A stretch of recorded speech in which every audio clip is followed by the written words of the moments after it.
প্রেমের বিষে অঙ্গ জলে গো জলে, প্রেমের বিষে অঙ্গ জলে গোরে জলে। এসএসসি পরীক্ষা বাদ দিয়ে অনশনে বইছে এক শিক্ষার্থী। খুব সুন্দর কথা। এইসব নিউজ কোথায় ছিল এতদিন? মানে একটা চিন্তা করে দেখছেন, এই এত বছর পর একটা এসএসসি পরীক্ষা হয়েছে, কত যুদ্ধ করছে, কত কষ্ট করছে, তারপর তুই এসএসসি পরীক্ষাটা দিলি না। বাবু তোর তো এসএসসি পরীক্ষাটা দেওয়ার পরে তো তোর বিয়েটা দিয়ে দিত।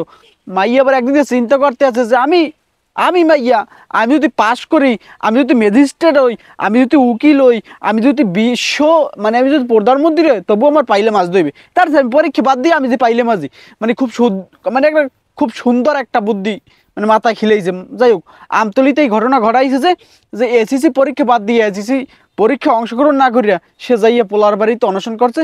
মানে এমন কি নিউজ বাইরিতেছে বাপু, এর জন্য দুনিয়ায় কোনো মানুষ থাকতে পারবে না, থাকতে পারবে না। কারণ যেসব নিউজ বাইরেতে আছে, মানে এসএসসি পরীক্ষা মানে একটা পরীক্ষা কত সাধনা, 10 বছর পর সাধনা করে তারপর কিন্তু বেটা সার্টিফিকেট পায় একটা, কিন্তু সেই সাধনা সে বিফলে ফেলাই দিল। এসএসসি পরীক্ষাটা সেও পরিশেষে দিল না। মানে মানে একটা চিন্তা করে দেখো, কত বড় বেয়াদব, কত বড় বেয়াদব, এসএসসি পরীক্ষাটা দিল না। ওরে মানে ভাই এই এর কাছে আমি প্রেমের মানে ক্লাস করব, এবং যারা যারা আছেন ভাই, আপনারা আছেন ভাই, ক্লাস করতে পারবেন, তাতে তিনি একটা ইনস্টিটিউট খুলবে, সমস্যা কি? তাতে কোনো সমস্যা নেই। কিন্তু এখন তিনি এসএসসি পরীক্ষা বাদ দিয়া তারপর অনশন করতে বলে, মানে মানে প্রেমে মানে সংসারের জ্বালা নাকি পরীক্ষায় জ্বালা? মানে তার সংসারের চেয়ে কি ভালো? মানে একটা পরীক্ষা দেবে সেইটা বাদ দিয়া তিনি গেল সংসার করতে, কিন্তু সে অনশন করতে বলে এখন তার ওই মানে মিডিয়ার সামনে মুখ খুলতে হইলো যে তিনি তিনি প্রেম করছে, তিনি ভালোবাসা করছে। এতদিন মানে তিনি ওখানে করছে, এখানে করছে, এতদিন পর। যাই হোক, খুব সুন্দর একটা নিউজ দেখলাম, এককাল মনটা ভরে গেল। মানে কি কি মন ভর, মানে তারা মানে প্রেম করে তখন অনশন লাগে না, মানে প্রেম যখন করে তখন অনশন লাগে, কিন্তু যখন সংসারে যায়, সংসারের দিকে যায়, যখন মানে সংসার গড়বে, মানে দুইজনে একসাথে থাকবে, তখনই একটা অনশন করতে হয়, তখনই পোলার বাড়ি যে হাজির হইতে হয় যে আমার অমুক লাগবে। কিন্তু দিন শেষ হইল কি বাবু, তুই তাড়াতাড়ি দিন শেষে অন্তত পরীক্ষাটা দে। বাবু তোর পরীক্ষাটা দেওয়া হইলি, দরকার হলে তুই ফেসবুকে লাইভে কই যে আমার বিয়েটা হয় নাই, আমার একটা বিয়ে করাই দাও। তবুই অন্তত এই এই কামটা কর। অন্তত তুই মানে তোর যদি তোর স্বামী যদি না খায়, তুই যদি তবু একটা পরের বাড়ি যে কাম করতে পারবি কিসের জন্য? ওই এসএসসি পরীক্ষার একটা সার্টিফিকেট আছে, বাট এখন তো নাই। এখন তো তুই দিন শেষে কি হইলো কি, প্রেমের বিষয় ধরছো ওই মানে পিড়িতে পেতনি বলে, যখন প্রেমে পড়ে তখন কিন্তু মাথায় কোনো কাজ করে না। মানে কি করবে, কোন দিকে যাইবে, উত্তরে যাবে না দক্ষিণে যাবে না পশ্চিম যাবে, সেই চিন্তা করে না মাগার।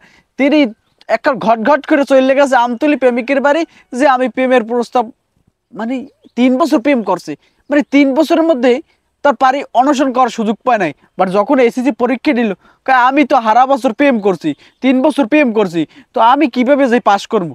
আমার তো হই নেই, আমি তো হারা দিন ঘুরছি ফুরছি, প্রেমিকের সাথে ঘুরছি, কথা কইছি, ল্যাপের তলা কথা কইছি, মানে আমি তো পাস করতে পারবো না, আমি এখন পাস করতে পারবো না, তার জন্য যাই অনশন করি। যাই হোক, আজ প্রথমে একটা এসএসসি পরীক্ষা গেল, সে পরীক্ষা অনশন না মানে পরীক্ষাটা অংশগ্রহণ না করিয়া সে করছে কি, সংসার জীবনে অংশগ্রহণ করছে। যাই হোক, তার জন্য শুভকামনা, শুভকামনা রইল যে সামনের দিনগুলো ভালো যাক, আর এই প্রেমের বিষয়গুলো বাদ দিয়া সে সংসারের বিষে ধরছে, সেই বিষ তার কাটাও এবং সে সুখী হোক। মানে বাবু তুই অন্তত সামনের পরীক্ষাগুলো দিস না, কিন্তু আই কেলা বাস বাবু এমনিই খাবি, গোনা লাগবে না, এমনি গড়গড়াই যাই থাকবে। যাই হোক, সংসার জীবনে শুভকামনা কয় না, শুভকামনা কয় না কি কয়, থুকু না, দোয়া রইল যে তোমার সামনের দিনগুলো ভালো যাক এবং সংসার জীবনও সুন্দর কাটুক। এই যে এসএসসি পরীক্ষায় অংশগ্রহণ করো নাই, এর জন্য তোমার জন্য একটা ফুলের তোরা অবশ্যই নিয়ে দেখা করো।